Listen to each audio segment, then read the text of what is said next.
Give me the cut sign if you need me to. And now we're on the air, Anthony. Speaking of the cut sign. But my name is Jared Mello, and this is another episode of Mello Mentoring.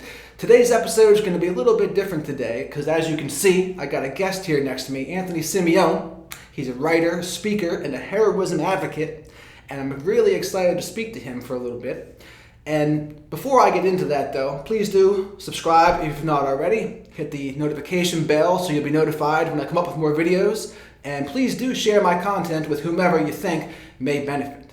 And I think that Anthony's going to bring a different perspective than the perspective that I normally bring. And I think some people in my audience may find it helpful. And I think it's always good when people have different mindsets collaborate, especially in the kind of climate we have out there today. So with that, how are you, Anthony? Good. How you doing? Rocking and rolling. All right. So I guess I'm always curious how people get to where they get and how they got there. So perhaps you could tell us a little bit first about how you got to where you are right now and the kinds of people you prefer to help. Yeah, I started out with helping myself. I started out with being in a tough situation mentally, emotionally, years ago. And, I was working in corporate America, family, wife, kids, house, mortgage, and I just felt myself, like I think a lot of men are, especially, in this place of who am I, what am I doing, what's my purpose in life, and, I was struggling with mental health issues that I wasn't getting help for, and because men aren't supposed to do that. So I said to myself, all right, I need to do something. So I went to traditional therapy, went the medication route, but there was something else that was missing for me. So I went back to my training in the humanities and I said, well, this Joseph Campbell thing always pops up in my mind and the hero's journey. And, we think of heroism today in sort of a limited fashion. We think of it as just a soldier on the battlefield or someone who's an EMT or something running into crisis or a first responder, police, firefighters. And those are heroic people. Those are heroic positions to have in life, occupations to have in life. And they go into these moments that are rarefied. They're just random moments for the average person that we don't get into. So that is a form of heroism. That's crisis moment heroism of the moment, which is valid and which we need as a civilization and all civilizations need. But then what about our ancestors taught us that it wasn't just about crisis moments that our ancestors taught us through mythology and the heroic mythology cycles that all cultures share. It's how as an everyday person you can have small little heroic moments of kindness, of supporting other people. Because really heroism is about how do you live well in your civilization, how do you uplift yourself and therefore uplift others around you. So that's everyday heroism, and that's the form of heroism advocacy that I'm into, is teaching people that it's not about throwing yourself into danger. It's not about being a white knight who's a sacrifice. A hero isn't a sacrifice. A hero is someone who takes care of themselves, who disciplines themselves, and who also knows that the golden cardinal rule is you must uplift others and yourself. So it's about a life of service and humility and not about self-aggrandizement and things like that. But it's also not about sacrifice and laying yourself on a sacrificial table either and neglecting yourself. So it's a fine balance that we need to go through, and it really helped me as another prong of attack, so to speak, against my mental illness, and it kind of gave me. What were those, by the way? What were you struggling more with? Mental illness wise, I had bipolar disorder, struggling with, depression. So those were the two, my big demons as far as mental health were concerned. And what do you do about those now? Do you take medicines now? Your supplements? Still medicating. Natural stuff? Well, still medicating, from big pharma, I guess you'd say, so. And going through some therapy now and then as I need it, but also just giving back to people. That's become such a form of therapy, giving to people, volunteering and teaching people these things that helped me. And I figure if I'm just an average person, I'm an average guy, so if I can help other people with this thing that helped me, that would just bring so much more meaning to my life and purpose to my life and hopefully pay that forward. Absolutely. And I don't care what people do to help themselves. I don't care whether they take supplements, whether they take prescription medicines, or whether they just eat well and sleep well and have good exercise. Whatever works. Yeah. I can't emphasize enough. That's all I'm for.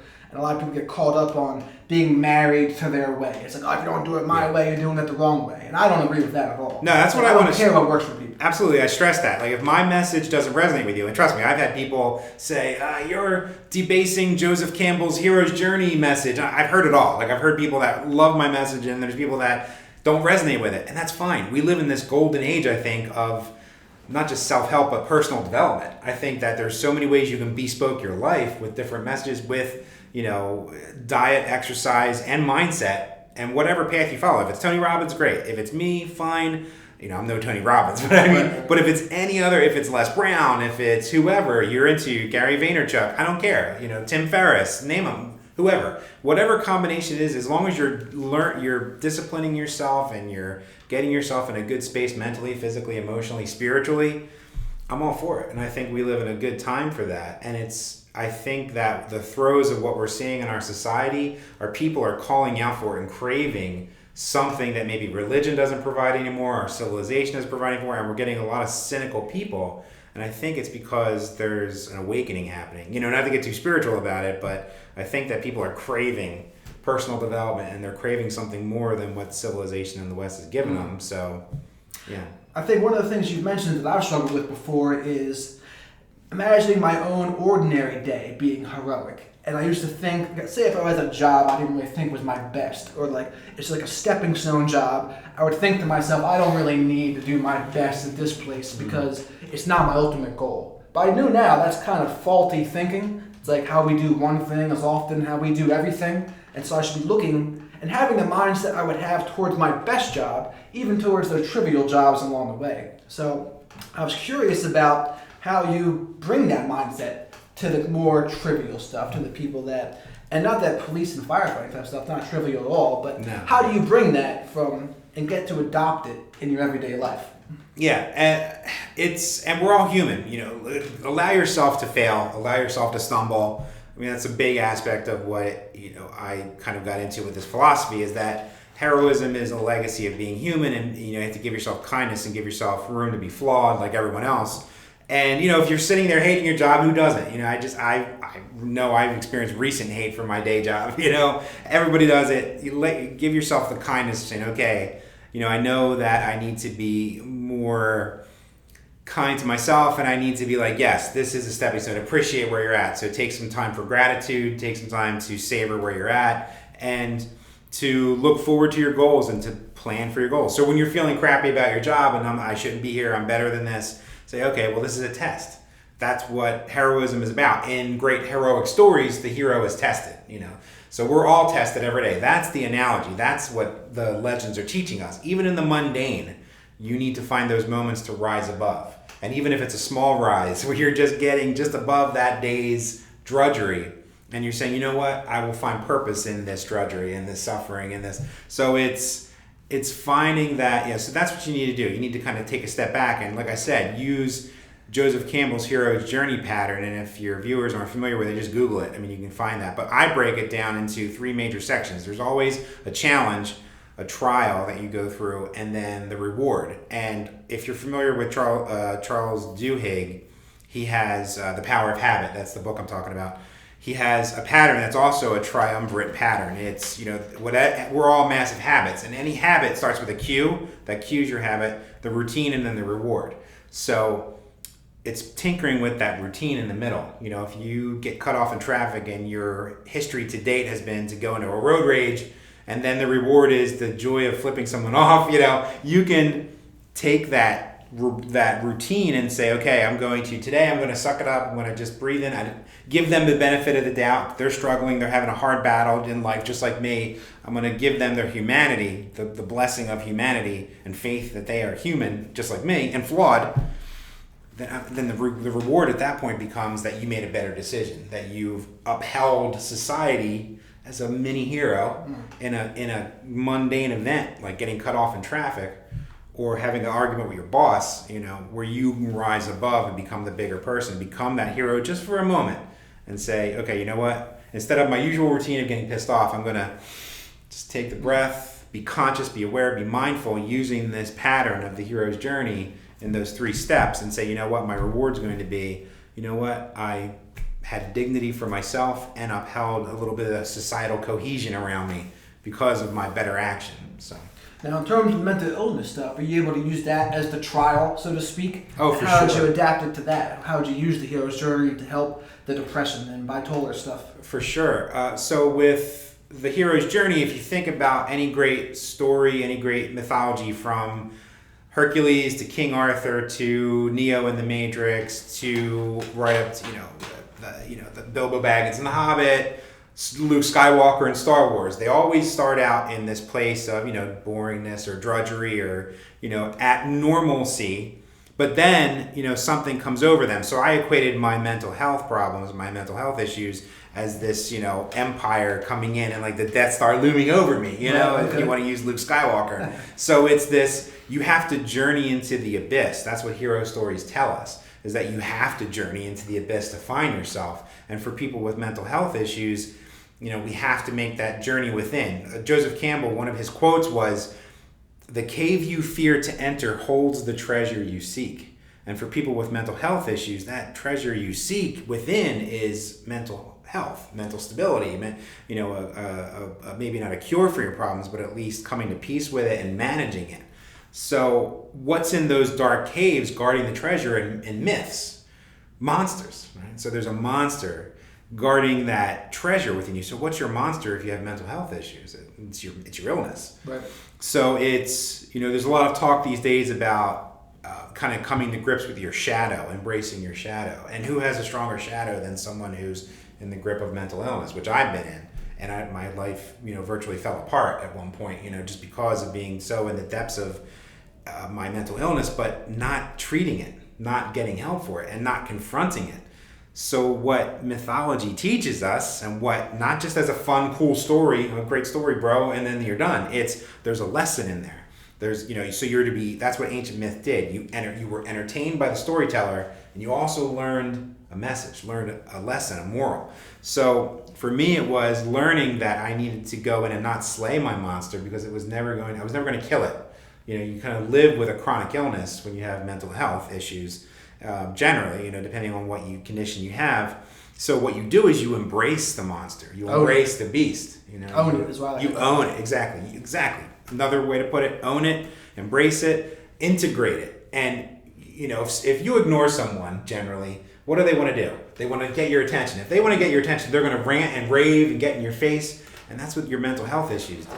But once you say, okay, I'm listening to you, I'm paying attention to you, I'm treating you like an equal, it calms the beast. So when you go in and you embrace it, you own it, then it's like you defang the monster. And you say, okay, well, now you're not ignoring me. What am I going to do? I can't attack you anymore. You're embracing me. I can't harm you anymore. So it's not embraced in the fact that you give in and give into your depravity or to your whims it's an embrace of like acceptance, not like I'm just going to go crazy and burn my life down. I think it's a lot of people misinterpret when people kind of give me negative feedback about my message is, so it's just a descent into debauchery and depravity, and you're in giving into your illness and giving into all your sick whims. I'm like, no, first of all, that is bad language that you're using as far as like it's the wrong way to term it. And second of all, it's not, again, it's an embrace and integration and an understanding, but I will embrace something to defeat it. Just like in the last Matrix movie, think of the quality of that movie, what you want. But spoiler alert for like a 10-year-old, 10-year-old, 15-year-old movie, but, Neo has to fight Agent Smith, who's taken over the world. He can fight him forever and ever, and he's never going to win, but he has to embrace it and let the monster consume him and then defeat it from within. So it's repeated so many times in our mythology, from ancient days up to modern movies, that we retell ourselves a story because we need constant reminders, because we're fallible humans. So. Right. I think there's two parts to mental illness, right? There's the neurotransmitter and hormone part. Right. That's something you've addressed with the medicines you take. Yeah. And then there's the mental part you just mentioned, which is more of like the owning it part, which is the accept it, embrace it. Yeah. And I think so much of it is people just fighting. They're fighting what's going on inside of them. And I always like to think of it as the calm sea, never made a skilled sailor type thing. Right. It's like, how are we supposed to become great people if we don't have the trials, if we don't have the ups and downs of life? You're not. The answer is you wouldn't. Right. There's no one great you see that didn't have to go through some shit. Right. It's just not going to happen.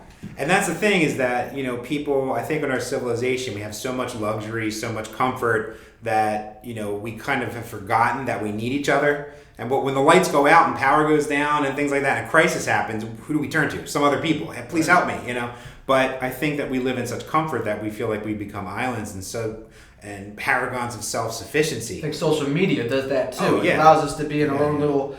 You ever read Dark Tower series by Stephen King? Oh yeah, I love it. It's one of my favorites. I'm equating our phones to the Wizard's Glass he talks about in a couple of those books. It's like we see all the world's sins on our cell phone, and not to the exclusion of any, right? There's pornography, gambling, you can watch people being killed, you can bully people to the point of suicide, which has happened before. Like anything you can do on your phones right now. And I think it's really sucking a lot of us dry. It really connecting us with people that are 3,000 miles away, 10,000 miles away, but making us further apart than the person right next to us. Like how uncommon now is it that families have family dinners as much anymore. They're just people, and they're forgetting how to talk to one another too. That's another big thing I see. Yeah. So what would be some of your suggestions, like in this new social media era? Like, how do we proceed? Because I don't see it going in a good direction per se. Yeah, and I think that that's also the lesson of the hero's journey, is that when life's trials hit you, or when you get negative stimulus, and we are way overstimulating ourselves, let's just talk about that for a second, with negative stimuli, because we have this ancient brain in a new world. So our ancient brain is still very caveman-like.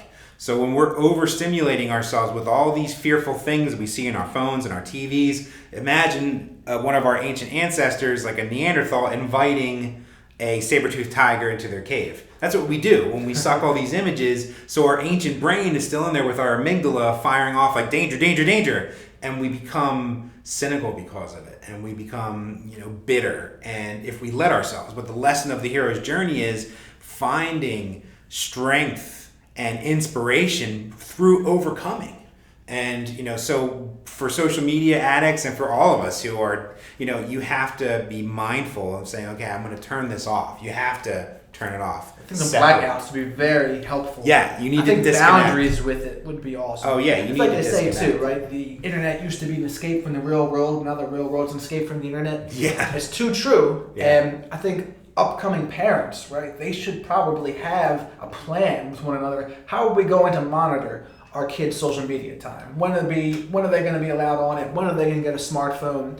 And actually, like having like blackout times. Like, between these hours, no social media. You got to be present. I think that would really be helpful. Yeah, that's what I strive to do with my kids, and they fight us. I mean, it's addictive. I mean, the video games are addictive. I've been addicted to them. Being on my phone. I've been addicted to being on my phone, and I lose. I'm like, it's like lost time, like alien abduction. Like, oh my God, where did it go? Like, I just lost all this time down this rabbit hole of Facebook or Twitter or whatever, So, but it's tempting to our minds and the way our brains work and the dopamine shots that we get from like seeing like cute cat videos or whatever on the internet. All sorts. Yeah. So it's that challenge again. It's that rising above that and to break out of those silos and to realize that we all sort of have a responsibility. We're all responsible for hope, for creating hope in the world. We can make the decision to become cynical. And I think that's the problem a lot of men have these days with how, and I know it's a tough time for men as far as what it means to be a man. We're right into that too. Yeah, what it means to be a man. I know that's a topic of interest for you, but what it means to be a man and it's our responsibility and our struggle and our challenge. The challenge before us is to either rise to hope and to be a force of hope, or to descend easily and take the easy route, as far as I'm concerned, into cynicism and bitterness and kind of overestimating our knowledge of how the world is and clinging to an ideology for certainty's sake, because we all crave certainty. Or take the hero's path of I'm going to be okay a little bit with uncertainty and live a fuller life of hope and positivity as much as I can, with the occasional slip up, of course, because we're all human, into despair and depression and cynicism. Now, what do you say to this? Because it's something I was thinking of as you were speaking.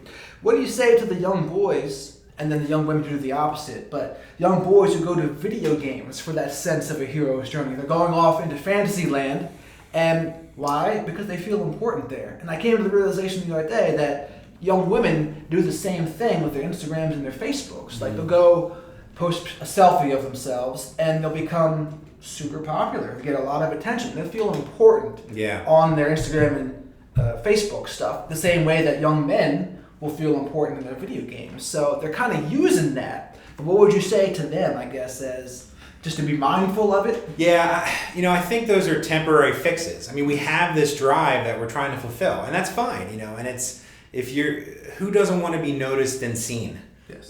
Who doesn't want to say, I am here? And that's one of the existential worries of our species. We're this conscious animal who, wants to be noticed. We're here for a blip of, time, who doesn't want to be noticed and seen? So it's an okay impulse. So I would say forgive yourself, don't beat yourself up for, being addicted to like social media and to wanting to be seen and, right. or to that heroic impulse of wanting to matter.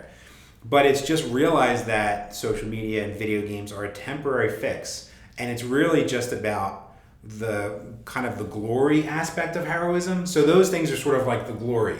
But the harder work and the lasting, sustainable, resilient work of true heroism is other people.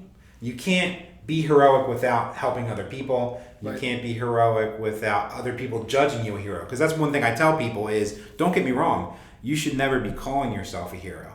Because if you call yourself a hero, you're more like a villain. You shouldn't be in it for the title and the prestige. Live for a cause, not for applause type thing. Yeah, that's a perfect way to put it. But I think that great. People often, they're striving for that glory. They're striving for that adulation they're going to get. Right. And I think that's something that social media promotes. Sure. It accentuates that type of behavior. Yeah, sure. But in my own life, I've realized that there's a lot of work that's just not going to get noticed. There's going to be a lot of work where it seems like you're getting nowhere. And It's taken years for me to get even a little bit of a following on here and start making progress with this book that I'm writing, etc. And I can feel like it's going to be like for the 5 to 7 years, nothing. And then all of a sudden, it'll be like, boom. It would seem like, and it will look like to other people, overnight, you became an overnight success, but it's like, no.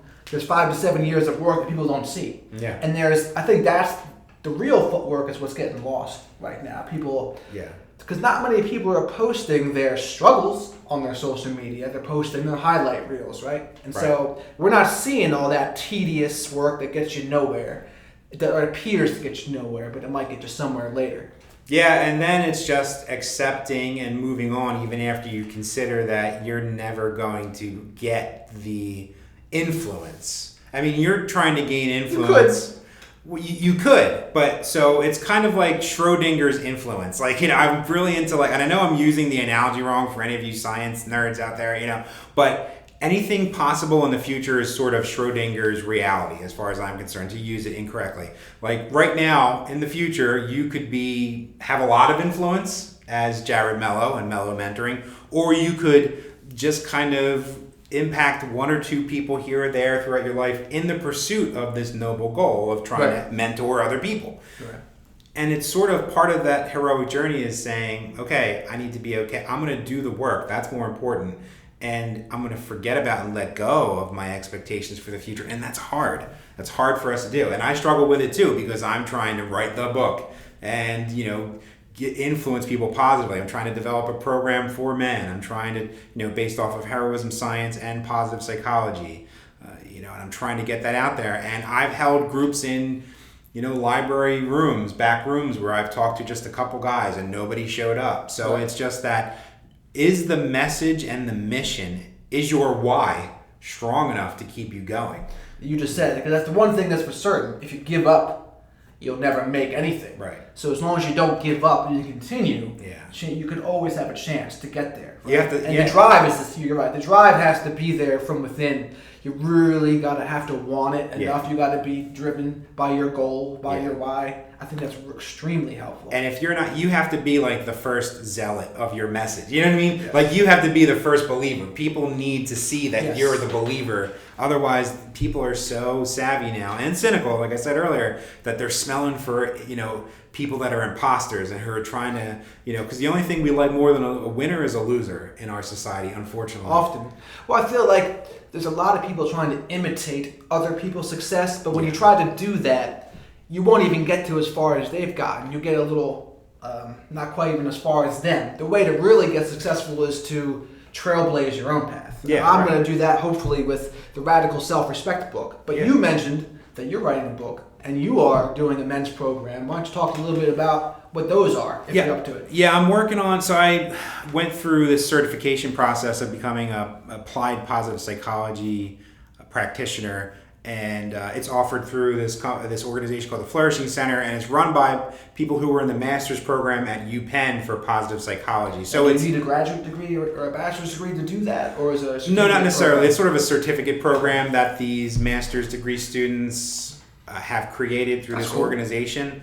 So, but it's just learning about all these emerging bits of research that are being studied. So it's sort of a descriptive science, this positive psychology. It's been about 20 years ago, it kind of really gained a head of steam, positive psychology. But if you ever heard of Abraham Maslow and the Maslow hierarchy of needs, he actually coined the term positive psychology in the 50s in one of his books, where he said, before World War I and II, psychology was not just about treating pathology, it was about reaching human potential, optimizing human potential. And then because of all the shell shock and the post-traumatic stress from those two massive wars, psychology flipped to treating the masses of people who had pathology. So now what we're doing now with the return and the resurgence of positive psychology is the study of optimal human functioning and flourishing. So we take someone who's happy, we take someone and we study them and we say, okay, I want more of what they have. So we study, athletes and people who are just happy in general and who perform optimally, physically, mentally, and research is showing it's a descriptive science, not a prescriptive. So it's correlation. So there's there's very long story correlation. There was a 50-year study of couples, and couples with high quality connections with their spouse or long-term partner have more longevity. The correlation is they live longer, happier lives. And that was a huge study. That's sort of a landmark study that wrapped up a few years ago, but it's kind of still ongoing because those people are still alive. But so that's the thing. So research suggests that when you have high quality connections, romantic or platonic, you live longer, you have higher quality of life. So that's sort of the things that, it's great that we have traditional psychology. And I want to bring this to men with this positive psychology. So I have a program I'm calling Geared Up or Gear Up. So I'm trying to launch that next year, where I'm getting men to gear up, to get this gear on of these positive psychology concepts, and and to get into gear. So the analogy kind of goes for a backpack full of your gear or a car. Guys love cars, so right, it's a good analogy. So right. And I'm trying to reach not just white collar, I'm trying to reach blue collar, guys of all different stripes and backgrounds and ethnicities and diversity. So what do you think the biggest obstacles are to that now? For men I think it's finding that space of who am I, what's my purpose, and not just waiting for someone else to tell you. So in positive psychology, it's about crafting your own purpose. It's not about waiting for it to hit you on the head or some why am I here, what does it all mean. You create that meaning. You build it for yourself. What is your why, what motivates you in life? Do you utilize gratitude in your life and savoring the good things in your life? So it's not about ignoring negative emotions. It's how do you actively use positive emotions rather than, I hope I'm happy today. It's how can you use your positive emotions to counterbalance your negative emotions. Negative emotions are necessary for life. They keep us alive. They keep us, right. Aware of our surroundings. That's our ancient brain keeping us in survival mode.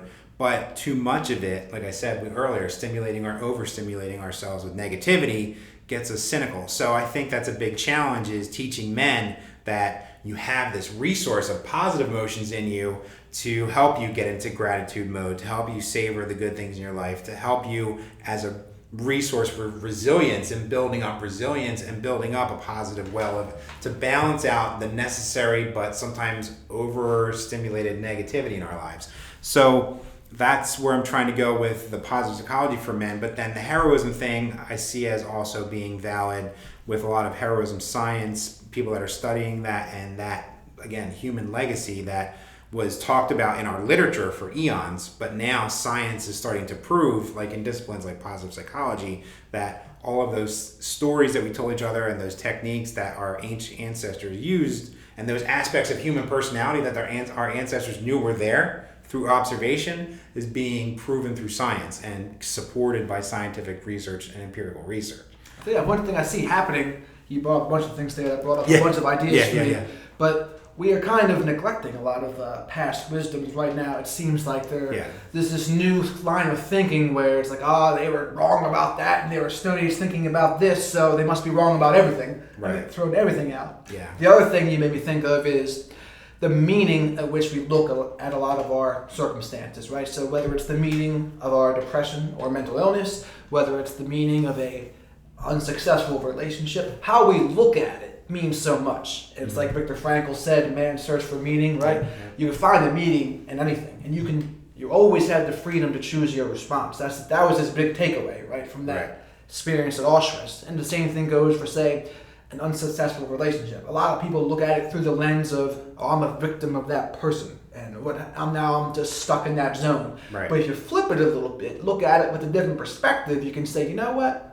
Maybe the universe is just using that person to make me into a tougher person. Yeah. So now I'm going to know. I'm going to have tougher boundaries in the future. I'm going to know to not ignore red flags. And so we can really just change the meaning of what it meant to us. Right. And I think the changing of the meaning to an empowering thing can be huge. Right? Yeah. I think a lot of people don't do that, though. A lot of people just think of it as, and that's a lot of the mental anxiety stuff that goes on out there. It's from them fighting something. They think they should be a different way. But it's like, how about just embrace it, like you said. Yeah. Own it. Own it as part of yourself. And that's what all the people who are like the most successful, or at least the friendliest, and who have the most friends, that's usually what they do. They own it. Yeah, and it's okay. Again, it's okay to instinctually want to protect yourself. So that's why people, again, that's our survival instinct. When someone breaks up with us, we say it's natural. First of all, embrace and own the fact that it's okay for you to be pissed off, lost for a little while. So that's part of your journey. Be lost, wander. That's what I heard yesterday too. It's like, don't try to get the person back. Get yourself back. Right. Because that's usually the person that really was lost. Us in a bad relationship. So acknowledge that you want to defend yourself and place all the blame on them. But then once that's done, you say, you know what? I'm going to take stock now. What was my negative contribution to this? And what can I do better next time? What can I learn? How do I need to work on myself? And that is not a natural instinct for us. We want always to be right. And when we give in to that, of like, I'm always right, I don't, and I knew that's one of the aspects of being bipolar is an aspect of narcissism. It's, bipolar disorder comes with some narcissism, and that's what I remember I did. I was like, it was everyone else is crazy, Right. Everyone else has got the problem, not me. So, but when you finally suck it up and you embrace that darkness, and only until you embrace the darkness and then when you say, I want to take a good, hard look at myself and say, what the hell was I doing? And take the blame, your share of it. Maybe not all of it. Maybe that other person had some issues too, but take some of it, take any of it. And I think a lot of people, especially men, are just in this headspace and they're listening to people who are saying it's not their problem at all. It's all the women's fault. And it's begone thought, and all that stuff is like, that's what makes me feel like men are not going to get anywhere if we don't take some of the blame, some of the responsibility for our lives and work on ourselves, but, not to our detriment, not to the point where we become incels and we become these victims, whereas, we have to move forward and say, okay, what was my responsibility and what my circumstances in life, and then from there, that's empowering. It's not tearing yourself down unless you teach yourself to tear yourself down. I think what's going on for a lot of men right now is they've had a certain program that they've been given via the media, via movies, Disney, all that kind of stuff. And a lot of men are discovering that programming is not serving them well anymore. Like that stuff was fantasy. Right. It's not reality. And I think what would really be helpful for men are good positive examples of what being a good man is. Not this Disney fall in love nonsense stuff, but more like closer to the Clint Eastwood type stuff where it's like, hey, have a man who was on a mission, or even Bilbo Baggins who had that mission, right, from Lord of the Rings, J.R. Tolkien stuff, and have them have a mission, have a purpose, have them be masculine without just being this like love-addicted whoever, doing everything to get the woman, or having to be the nerd who gets the woman in a film. And that never happens in reality. And so you see it in the movies. I think Oscar Wilde said that life imitates art much more than art imitates life, and that's kind of how it is to me. It's like people are trying to live up to what they see in the movies, but it's not really how it really is. And so we've had this bad programming that you got to unplug from and say, what's really going to work? What's Yeah. really going to be effective for us? And I think some of the stuff you're talking about could be a good way to do that. Yeah, and I think we need to transcend toxic masculinity. We need to stop talking about that. We need to start focusing on what's positive about masculinity, what's positive about men. Much better. And stop. And now listen, I think men need to be called to task in some ways for our behavior, for sure. I mean, they're harassing and stuff. Yes, Right, sexual harassment, things like that. I think that's fine, but to rake men over the coals, and I get upset when I see women writing articles like, why can't we hate all men? And I'm like, well, that's counterproductive. The Huffington Post article? Right. So it's trying to walk the line between, I get it, women have been abused by men, and we need to address that. But we don't throw men out with the bathwater. You don't tear it all down and burn it all to the ground. That never serves anyone. You can't, just do that and say, so yes, men should be as masculine as they want to be, but go back to the golden rule. Golden rule is, are you hurting or helping other people? The golden rule, whether or not you're an atheist or a Catholic or a Buddhist or Muslim, whatever your religion is, or you lack thereof, the golden rule is that I don't think we need a deity to support is humanity first. Until aliens arrive, call me a humanist, whatever you want. But it doesn't need to be secular. It can be secular or not. But if you want to be a religious humanist, but the cardinal rule, the golden rule that transcends everything is be kind to others, be good to yourself, and it doesn't matter where you're coming from. Everybody talks about moral relativism. What's relative is how we get to morality. But one thing that is the guiding star, and even people who are murderers or killers, I believe deep down that they know it's wrong, because as a species, to slay each other is a thing that diminishes all of us. And again, whether or not you're an atheist or not. So I think that how this comes back to men and masculinity is, yes, you can be masculine, you can be tough, you can be built, you can be a ripped guy, you can be a manly man, you can go out and mingle with the women and you don't have to be a nerd or a wimpy guy or any of these stereotypes of the lovable loser. You can be a full man in all ways, but as long as you're according that respect to other human beings, especially women and other men. We're taught to compete with other men from machismo mythology, from that negative programming of being a macho man to dominate other men and dominate women just in different ways. Physically. Competition can be good. Competition is great. We need competition. Healthy competition, healthy conflict. Well, not conflict, but you can even have healthy conflict where it's competition to make each other better, for sure. But when it comes to you passing over into the line of trying to dominate and destroy your enemy and discredit them and tear them apart, that's the balancing act. So competition is great. I love competition. So that's the thing. It's, there is, you know who Jocko Willink is, the ex-Navy SEAL.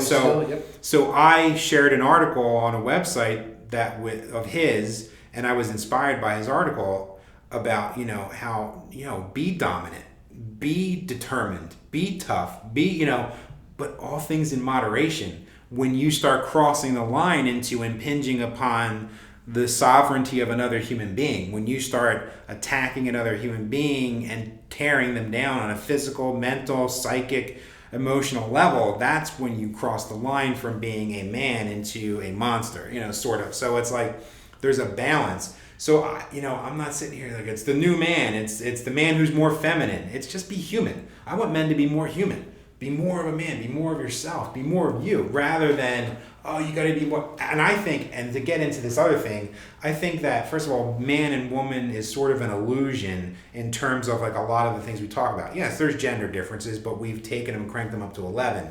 But I think, we need to get back to wondering, how human are we, rather than male or female. I think it's good, though, to be able to have the capability of being a monster, the capability of having your shadow, and I think once men do that, and women too for that matter, other people will respect them more than if they're not even capable. Jordan Peterson, who hasn't done too much lately that I know of, but he would always just talk about it's not virtuous to be harmful, right? Mm-hmm. Or harmless, excuse me. But when you have the ability, if need be, to be harmful, then people tend to respect you more. And I think that's one of the things that Jocko Willink has going for him. They know that he could probably tear them limb from limb. He has that dangerous aspect to him. He has that he could harm you aspect. but he chooses not to do it because with great power often comes great responsibility. Right. And again, that So takes it's it good back that to he has that. right. It takes it back to the heroism mindset. So it's the difference between a hero and a villain mindset is having the power, and the villain uses it and seeks personal gain from it. Right. So there's a thin line sometimes between hero and villain. So Yes. just like with Thanos in the Endgame movies, in the movies with the Avengers, it's he sees this morality as being the ultimate truth in the universe, and it's what is he doing? He's harming other people. He's harming them by taking away their choice and their sovereignty of being in existence. Right. So that's where he crosses the line. Everyone's like, oh, is he a villain or a hero? I'm like, no, he's a villain because he's breaking that cardinal universal rule, as I see it, of giving other people the fate and the freedom and the destiny to choose their own path. When you take something and damage something from someone, their physical, ability, if you harm them physically, mentally, emotionally, whatever, if you're harming someone, you're snapping them out of existence, you're a villain. No matter how supposedly noble your mindset is. But I mean, getting back to as far as, yes, you should be, look, I like being intimidating sometimes when I want to stand my ground. It's fine to be angry. It's fine to be intimidating sometimes. It's fine to stand your ground, to be competitive, for sure. But to get to an ends other than being intimidating, scary, a monster. If your goal is to intimidate for the rush of making you feel like you're a bigger person and stronger than the other person, that's being a villain because you're impinging on someone's sovereignty of their mind. I would say that's more weak. Right. With something to prove, it's not good. Exactly. But if you are standing up for yourself in a work setting or in a physical contest where you're not going to back down, that's competition in the truest sense because the goal is to win, to gain victory, to get that deal in the corporate world or to win the ball game or to not be intimidated on the street. If thugs or punks come up to you and intimidate you, you don't have to be, oh, I'm supposed to be a new man who's more feminist, so I'm going to back down. No, you can stand up for yourself, be physically intimidating in the moment of need to save your own skin. Sure. Not to, it's these dichotomies that I feel like, Jordan Peterson's fine. I admire that he's into the mythology thing too in some ways, but I feel like his message is sort of dangerous in ways that it's like, kind of building up these boogeymen of like, cultural Marxism, things like that I feel like are sort of ephemeral and like, rather than saying like, the golden rule is do no harm to yourself or others, rise above. And even if someone seeks to harm you, give them the benefit of the doubt because you are enlightened, you know what I mean? As far as like being a human being and being more heroic in life. So it's a fine line again. So stand up for yourself. Be all those things that you can be as a tough, strong what you just said man. there, that's something where I've tilted the other direction recently. Okay. And this is new for me.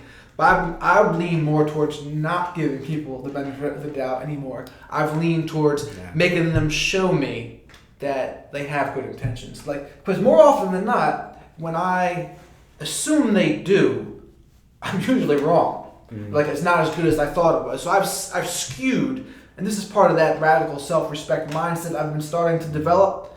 Now I might be going the wrong direction, but so far I think it's going pretty good for me. Yeah. And you mentioned the cultural Marxism thing, and I guess I should not. We can still talk about this if you want, but the political stuff. Can't really ignore that right now. What's going to happen here in the next year and a few months, and I haven't paid too much attention. But do you have any thoughts on the political matters out there? Well, if you want to get into it, and just to talk about what you're saying with like radical self-respect, I definitely think that that's great. And I think that again, being heroic doesn't mean being a dupe. Like it doesn't mean giving someone that benefit of the doubt only goes so far. Yes. So if they're being villainous, if they're trying to harm you, and listen, we all get duped, but you know what? You can't worry about that in life. You have to worry about, just like Frankl said, you can't control your circumstances, but how you react to them. Yes. So if someone dupes you in life, in a relationship or in a friendship or in whatever, you can learn that lesson and say, I'm not going to trust you anymore and you're going to have to earn it. But do you become bitter because of that against all human beings after that? Or do you say bitter. Just this person? You know what I mean? I just say, just overall, you said a couple of the words that I've addressed in that book is like my attention, my approval, my time. That's valuable. All those things are valuable. And acceptance. Sure. I've tilted towards holding them back. as opposed to giving more of them. You should. Only because I want people to really appreciate and respect them. Yeah. And I do that by making them earn it a little bit. It's kind of like the old throwing pearls before swine thing. Yeah, and I totally that's agree. Kind of how I've tilted towards that. Yeah, I totally agree. And I think, again, all things in life are a balance, and we always kind of fall off that balance beam. So I agree with you. Like, people need to earn your deeper respect, and I think, but along the path to being open to those people. So you need to keep yourself open a little bit so you can let people in a little, but still have that part reserved for the deeper meaning and deeper connection.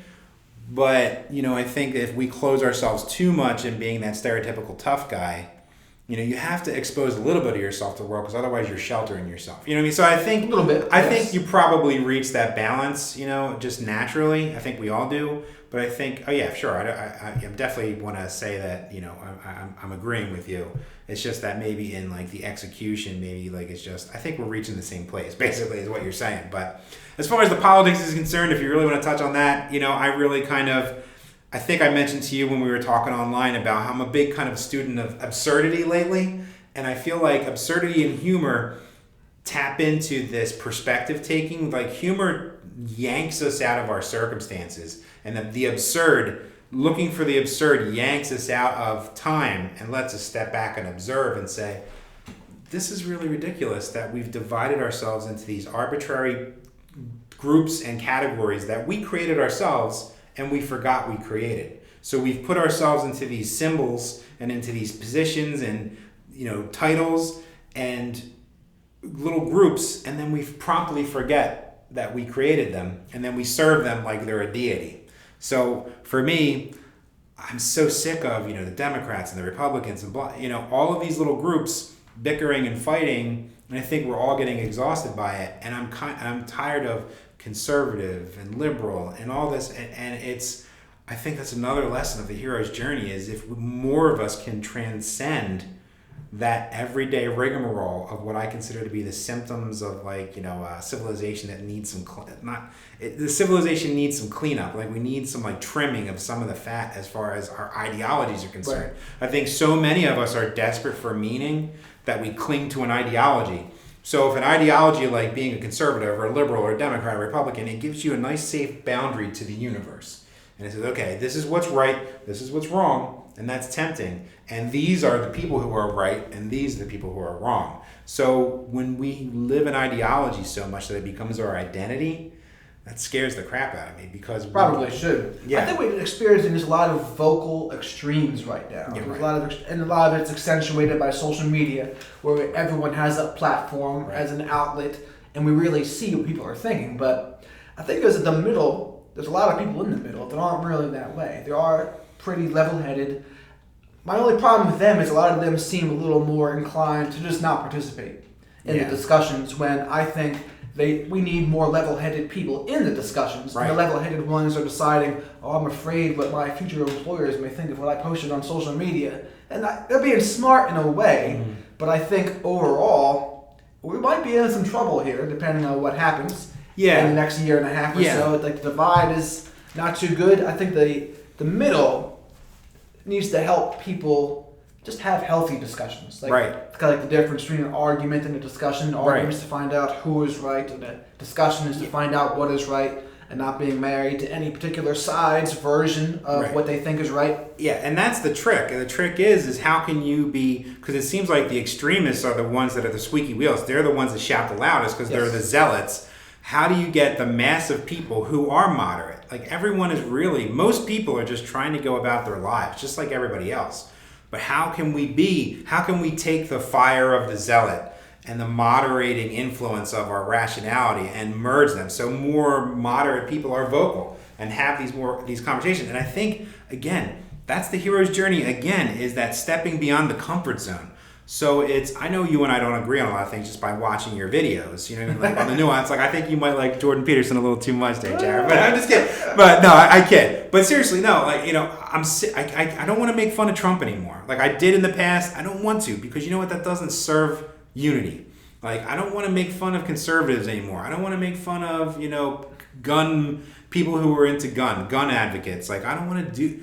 it doesn't serve a purpose. What purpose does it serve? And that's what we need to like be. To be heroic in that mindset is to say, okay, you have different values than me. You grew up in different circumstances. You like guns way more than I do. But that doesn't mean you're not human. Right. It doesn't mean you're not just another scared, sometimes brave, just a human being like me. So it's, I think we see a lot of mountains out of molehills right now, though, too. I think that's another thing social media allows to have happen. All these smaller things that people just it blow up. Right. And when we look at the reality of how we're living in America right now, it's not that bad. Like, yeah, of course it could be better, but it's not like there's chaos in the streets. It's not like there's people, like most people, like obesity is a bigger problem in America than starvation. Right. That's a good thing. Yeah, right. And there's, the job market, you can say what you want about that, but it's not complete chaos right now. It's not as bad as I think a lot of people seem to think it is. It could always be bad, yes, if we're not careful. It could always be that, but I don't know. There's been a lot of alarm bells ringing that maybe they've been sounding too loudly in proportion to how it really is right now. Yeah, and that's the media, right? The media, they're both guilty. Fox, MSNBC, and CNN, they're very guilty of that. ABC, CBS, I mean, they all want the eyes on the prize. They all want the viewers, they want the numbers, they want the revenue. All it takes for money anymore is visual. You get more people, more eyes on you, the more money you make, the better it is for marketing. Right. And eventually, this is one of my big things that I talk about a lot, is when are people going to do what's right for the bigger, greater good, as opposed to what's right for money? Mm-hmm. And all too often, I just see people do what's right for money, and not the other way around. Right, and and I think that takes it back to people like you and me and I think that there's a lot of voices, and again, if people don't resonate with my message, fine, or your message, fine. Find somebody, like if you're out there listening to this, find someone whose message is positive, supportive, and brings you up and lifts you up and makes you functional in society, versus clinging to these ideologies like, okay, I got this certainty box that I'm in and I know who's right and wrong now supposedly, and I have I only get my news from Fox News. I'm in the bubble. I'm in my safe little bubble. And I think so many people are getting into that mindset that it's getting so hard to communicate with people, like you were saying earlier. So it's just it's going to take more people to step up and to say, maybe maybe my message is not going to reach millions, but maybe enough of us. And maybe someday we will. Maybe you and I, we both have that aspiration of, wanting to reach many, many people and spread these good, positive messages. But it's like, is just the struggle itself sometimes going to be worth it? Maybe on my deathbed years later, maybe I didn't reach Herculean proportions of viewers or whatever. So maybe I'm not going to be anywhere near Tony Robbins' universe, but at least I contributed somehow in the same way. So I'm saying, but still, Schrodinger's future. Still strive for it. Strive for the big prize. Go for the gusto. Well, that's one thing that all the technology allows us to do. We have all these avenues to try. Right? You have a podcast you can make. You have a YouTube channel you can make. There's a blog you could write. Yeah. There's all these other kinds of ways to make extra income, and there's a lot of ways to be digital nomads, things like that. Those are the things I strive to do. Yeah. And I get to do things I enjoy doing. I like making YouTube videos. I like being able to coach people, and so we have all these avenues to do it, despite some of the negatives that come along with them. Yeah, and the message of Everyday Heroism is like people watching this, maybe they don't want to be like you or me. Maybe they don't want to become a self-help or personal development kind of person who does that. Maybe they just want to volunteer in their community. Great, that's heroic. Maybe they just want to help the little old lady across the street every day. Great, that's heroic. Maybe they want to do just something in their neighborhood instead of like walking around just sticking to themselves and in their little bubble. Maybe they want to reach out to another human being. And that's just the start of it. And if we have more people just every day doing little things like that, that can build and conglomerate, into societal sea change, which, but we have some work ahead of us, and that's why it's good that we have people like you and me, right, that want to care enough and get out there and get the message out. So absolutely. So do you have any other closing thoughts that you'd like to get out there? Just if you don't hear from me in any of these things I talk about, like Gear Up or my Live the Hero book, my website's Live the Hero, livethehero.com. I write for a website called Good Men Project. And we'll include these in the description too. That's great. Yeah, Good Men Project, livethehero.com. And if no one's seeing Gear Up as a program out there somewhere online somewhere by the beginning of 2020, yell at me, hold me accountable, and tell me, remind me that if I want to help men be more positive and I want to offer a more, what I think is a more positive path to better manhood, and to not just necessarily better manhood, but, to just being full, well-rounded men out there. If I'm not accomplishing that, then kick me in the ass. Like, remind me of what I should be doing, and I'll do the same for you. If you That's want. a good friend supposed to be for. Yeah, exactly. So with that, I guess we'll conclude this episode here, and I'd be very curious what the audience here has to think about this format. I'm probably going to do more of these with other kinds of guests, just to kind of spicing things up a little bit. So please leave some comments or suggestions in the comment section. So with that, over and out.